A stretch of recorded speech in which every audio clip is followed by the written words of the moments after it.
ओम नमः शिवाय। हर हर महादेव। राहु अश्वनी नक्षत्र में आ गए 20 फरवरी को और यहाँ पे ये रहेंगे 30 अक्टूबर तक। राहु का परिवर्तन हमारे लिए बहुत इंपॉर्टेंट होता है क्योंकि राहु सबसे ज्यादा पावरफुल ग्रह होता है हमारी कुंडली में। बिल्कुल तख्ता पलटने वाला होता है, सारी चीजों को बदल देता है। सब कुछ होते हुए भी बिल्कुल बेकार कर देता है किसी चीज को, और कुछ ना होते हुए भी वो जीरो से हीरो बना देता है। तो राहु बहुत इंपॉर्टेंट है और राहु का नक्षत्र परिवर्तन उतना ही इंपॉर्टेंट है। अब देखिए, अश्वनी नक्षत्र में आ गए हैं राहु। मेष राशि में तो है कि अब राहु उल्टे चलते हैं, पीछे से आते हैं, क्योंकि शुरू में अश्वनी नक्षत्र है ना, अब वो तो पीछे से आ रहे हैं। अब आए हैं वो अश्वनी नक्षत्र के चौथे चरण में, पीछे से आए हैं ना, चौथे में जाएंगे, फिर तीसरे में, फिर दूसरे में, फिर पहले में। अब हम पहले अश्वनी नक्षत्र को समझ लेते हैं और राहु को भी समझना बहुत जरूरी। अश्वनी नक्षत्र क्या है, पहले नक्षत्र समझते हैं। नक्षत्र क्या होते हैं? नक्षत्र तारों का समूह होता है। ग्रह तो घूमते हैं आसपास, आपको पता है, सबको धुरी पे अपनी घूमते हैं, लेकिन नक्षत्र नहीं घूमते हैं। तारों के समूह हैं जो कि एक ही जगह पे खड़े रहते हैं। उनसे एक अलग तरीके की आकृति बनती है, उस हिसाब से हमने अलग अलग नक्षत्रों को नाम दिए हुए। अश्वनी नक्षत्र में घोड़े के मुंह जैसी आकृति बनती है, तो हमने इसको घोड़े से जोड़ा है, अश्वनी इसको नाम रख दिया, अश्व से इसको जोड़ दिया है। अश्वनी नक्षत्र पहला नक्षत्र है, वो तारों का पहला समूह है। 27 समूह है, 27 नक्षत्र हैं और ये पहला है, यहाँ से शुरुआत होती है। अब राहु आ गए उस पहले वाले नक्षत्र में, शुरुआत में आ गए। अब बहुत सारी चीजें करने वाले हैं। अश्वनी दो भाई हैं जो कि चिकित्सक हैं। ये दो भाई जो कि बीमारियों को ठीक करने वाले हैं, उनका नक्षत्र है। तो राहु तो वैसे ही इतनी सारी चीजों को लिए हुए होता है, इतना ज्यादा इंटेलिजेंट होता, उसके बाद उसको दो जने मिल गए हैं अभी, और वो भी चिकित्सक, इलाज करने वाले। और इसका स्वामी कौन है? केतु। राहु और केतु कभी भी मिल नहीं पाते, 180 डिग्री की दूरी पे रहते हैं।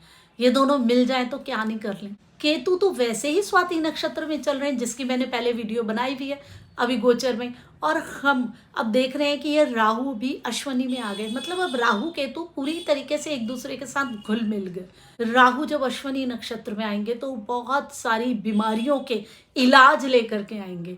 हो सकता है कि जिस बीमारी से अभी हम इतने समय तक परेशान रहे, उसका भी कोई इलाज निकल आए। ऐसा इलाज निकल आए, ऐसा तोड़ निकल आए जो हमने कभी सोचा ही ना हो। और चिकित्सक क्या करता है? इलाज करता है। राहु आविष्कार करने वाला है। आविष्कार करने वाले को क्या मिल गए? चिकित्सक मिल गए, डॉक्टर मिल गए। तो अब तो बहुत सारी चीज़ों का इलाज होगा ही होगा, बहुत सारी चीज़ें आसान हो जाएंगी। और ये देखिए कि कितना ज़्यादा इम्पोर्टेंट टाइम है, 30 अक्टूबर तक राहु और केतु पूरी तरीके से चीज़ों को बदलने वाले बन गए हैं। 1.5 साल राहु एक राशि में रहते हैं, एक नक्षत्र में। अब ये कितना समय बिताएंगे आप ये देखिए। अब इस समय तक राहु की एनर्जी पूरी तरीके से उन शोधों में लगी रहेगी जो कि बीमारियों से, प्रॉब्लम से हमारी जुड़ी हुई है, हेल्थ प्रॉब्लम से हमारी जुड़ी हुई है। बीच में हम सब ने देखा हमारी इम्यूनिटी सबकी खराब हो गई, हेल्थ इश्यूज आ गए, प्रॉब्लम्स आ गई, क्या क्या हम लोगों ने फेस नहीं किया। अब उन चीज़ों से बाहर आके अपनी इम्यूनिटी को स्ट्रॉन्ग करके बहुत सारे नई इलाज देने वाला राहु बन जाएगा। और देखिए, ये दो भाइयों का नक्षत्र है। अब राहु तो एक में ही इतना गड़बड़ कर देते हैं, जब दो चीज़ें साथ में राहु को मिल जाएंगी, और वो भी केतु। केतु तो आध्यात्म है, विरक्ति है, और राहु को सब कुछ चाहिए। वो महत्वाकांक्षी है, उसके अंदर लालच है, उसके अंदर इच्छा है कि मुझे ये भी चाहिए, मुझे वो भी करना है, मुझे सारी चीज़ें पानी है, मुझे सबसे ज़्यादा ऊंचाई पे जाना है, नए नए आविष्कार करने, अपने जीवन को बड़ा आसान करना है। और केतु क्या कहता है? मुझे कुछ नहीं चाहिए, मुझे भक्ति करवा लो, आराम से बैठूं मैं। वो एक एनर्जी है, इंट्यूशन है, आत्मिक संतुष्टि है। वो कहता है मुझे कुछ नहीं चाहिए, मुझे सुकून चाहिए, बस मैं चैन से बैठा रहूं, कोई मेरे अंदर लालच नहीं है। चीज़ों से कभी भी सुख नहीं मिलता है, सुख मिलता है त्याग करने में, विरक्ति करने में। सब कुछ छोड़ दो, सब कुछ छोड़ दो। कटाव है, अलगाव है केतु। अब ये दोनों एनर्जीज एक साथ मिल गई हैं और बहुत ज़्यादा चेंजेस आएंगे। जो भी चीज़ें राहु से जुड़ी हुई हैं, आविष्कार, जादू, इन चीज़ों में बहुत ज़्यादा ड्रामेटिक चेंज आने वाला है और बहुत सारी चीज़ें इनके बारे में खुल के आएंगी। अब राहु जिन जिन चीज़ों से जुड़ा हुआ है वो चीज़ें आप सोचिए। जितने भी ये आविष्कार हो रहे हैं, ये सब राहु से जुड़े हुए हैं। साइंस के आविष्कार हो चाहे कोई भी आविष्कार हो, जादू, विष, जितनी ये मेडिसिन्स बनती हैं ये सब राहु से जुड़ी हुई हैं। सांप ये भी राहु से जुड़े हुए हैं। इन सारी चीज़ों में कोई ना कोई इस तरीके के शोध होंगे जो कि हमें बेनिफिट्स देने वाले हैं।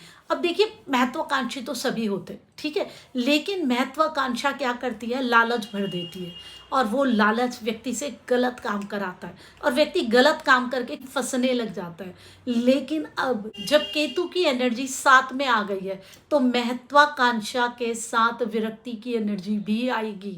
फिलहाल लोगों को इतनी चीज़ें समझ में आने वाली है कि सिर्फ हम अपने लालच में जो ये चीज़ें कर रहे हैं ना, इससे कुछ नहीं होने वाला है। अब हमें अपने लालच से ऊपर उठ के एक सेवा भावना से, एक विरक्ति से चीज़ों को करना पड़ेगा। तो स्पिरिचुअलिटी के लिए तो बहुत बढ़िया टाइम है। देखिए, अब जो ये 2023 है वैसे ही केतु वाला है, ये साल अपने आप में विरक्ति वाला है, स्पिरिचुअलिटी वाला ईयर है, और केतु राहु के नक्षत्र में विरक्ति को, आध्यात्म को क्या चाहिए, किसकी सपोर्ट चाहिए, जादू की सपोर्ट चाहिए। लोगों को पता चले। अब देखिए, ये वाली जो फील्ड है ना, आध्यात्म वाली, दर्शन वाली, बड़ी ना पीछे रह जाती है। लोग इसके बारे में बहुत ज़्यादा जानना नहीं चाहते हैं। आप देखिए, कितने लोग गूगल में सर्च करते हैं इन सारी चीज़ों के बारे में जानने के लिए, लेकिन अब इन चीज़ों के बारे में बात की जाएगी और इनके बारे में शोध किया जाएगा, क्योंकि विरक्ति की एनर्जी किससे मिल गई है, अब राहु से मिल गई है। आध्यात्म की एनर्जी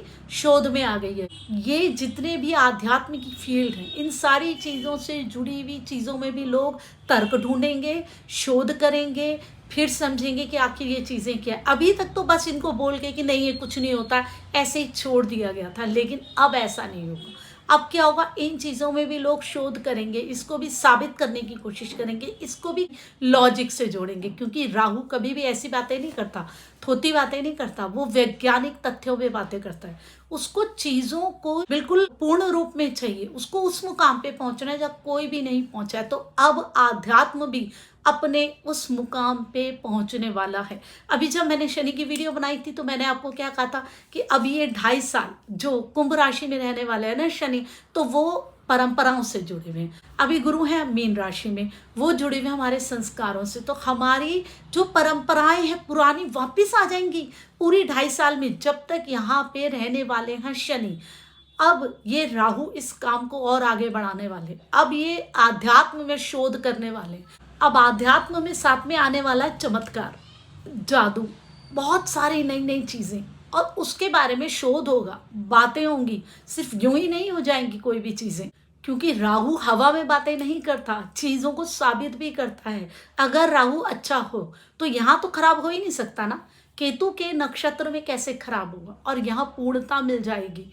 वो राक्षस जिसकी गर्दन अलग हो गई है और जिसके 2 हिस्से, एक सिर का हिस्सा है, एक नीचे का हिस्सा, ऊपर का है राहु और नीचे का है केतु, अब दोनों मिल गए हैं। अमरता तो दोनों को मिल ही गई थी, लेकिन दोनों के दोनों मिल नहीं पाते थे, संपूर्ण नहीं हो पाते थे, क्योंकि अपने आप में इतनी शक्ति है ना इन दोनों ग्रह में, सारी चीज़ों को बदल दे। अब ये दोनों ग्रह एक साथ आ गए। अब देखिए कितनी सारी चीज़ें बदलने वाली है। लोग अब थोती बातों में यकीन नहीं करने वाले हैं, मेहनत करेंगे, आध्यात्म को भी समझेंगे। जिस फील्ड को कोई कुछ समझ ही नहीं रहा था, अब उसको समझने लगेंगे। हमारे लिए तो बहुत बढ़िया है, हीलर्स के लिए, एस्ट्रोलॉजर्स के लिए, इन सब के लिए बहुत बढ़िया है। क्यों? क्योंकि उस चीज़ को ढूंढा जाएगा जिसके बारे में हम बात करते हैं। तो हमारे लिए तो बहुत बढ़िया, हम तो बड़े खुश हैं इस राहु के परिवर्तन से। अब ये खुशी आप सबको भी मिलने वाली है, क्योंकि आध्यात्मिक आप सब हैं। देखिए, हम सब भारतीय लोगों के अंदर ना आध्यात्मिकता कूट कूट के भरी होती है। हम लोग माने या ना माने, हमारे अंदर ये सारी चीज़ें होती हैं। तभी तो सब कहते हैं कि भारत विश्व गुरु है। तो अब ये चीज़ें साबित भी होने वाली हैं, दिखेंगी भी, और इस चीज़ में इतनी बढ़िया खोज होने वाली है कि बस आपको भी अच्छा लगने लगेगा। एक सेटिस्फेक्शन फील होगी जब आपको पता चलेगा, अच्छा ये चीज़ों का मतलब ये है, इन चीज़ों का तथ्य ये है, क्योंकि वो आविष्कार होंगे, वो चीज़ें खुल के आएंगी और आप सब लोग भी उस तरफ जुड़ने की कोशिश करेंगे। राहु और केतु बिल्कुल रहस्यमय ग्रह हैं। अब हमें ये देखना है कि ये हमारे लिए कौन कौन से रहस्य इस बीच में खोलने वाले, और कौन कौन सी नई चीज़ें हमारे सामने खुल के आने वाली है। मेष राशि में आ गए, नई शुरुआत हो गई, अश्विनी नक्षत्र में आ गए, तो और भी नई शुरुआत होगी। बहुत सारी चीज़ों की नई शुरुआत, अध्यात्म में बहुत सारी नई चीज़ें हमारे सामने आने वाली है। सिर्फ हम इसे अध्यात्म से नहीं जोड़ेंगे। अब देखिए जो केतु है वो किन किन चीज़ों से जुड़ा हुआ है। किसी भी छोटे से छोटा जो कण होता है ना किसी चीज़ का, वो केतु है। जैसे हम कहते हैं हमारे शरीर का छोटा सा सेल, वो केतु से जुड़ा हुआ है। वायरस, बैक्टीरिया, इन चीज़ों से जुड़ी हुई कोई खोज हो सकती है।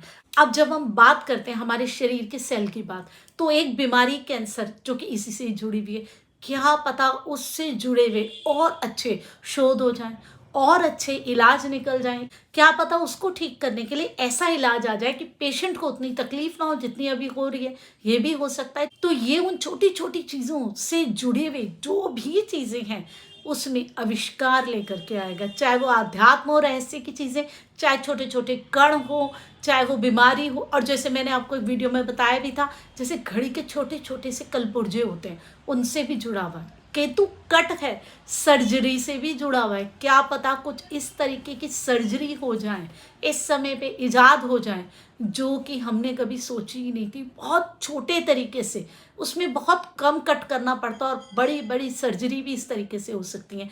ऐसे भी कहीं आविष्कार हो सकते हैं जो कि इस चीज़ में एकदम ही महापरिवर्तन लेकर के आ जाए। जो लोग सोच रहे थे कि नहीं हो सकता, वो चीज़ें भी हो जाए।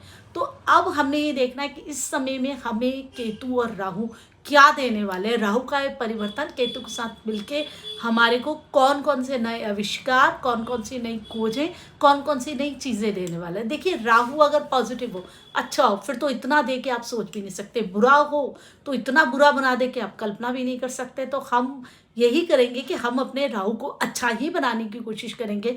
हमें अपने राहु को सुधारने की ही कोशिश करनी है, उसके उपाय करने की कोशिश करनी है। मैंने बहुत सारे अपनी वीडियोस बनाई, कैसे आप अपने राहु को सुधारें, कैसे आप अपने उपाय करें, उनको आप देख सकते हैं। बहुत बहुत धन्यवाद मेरी पूरी वीडियो देखने के लिए। हर हर महादेव, ओम नमः शिवाय।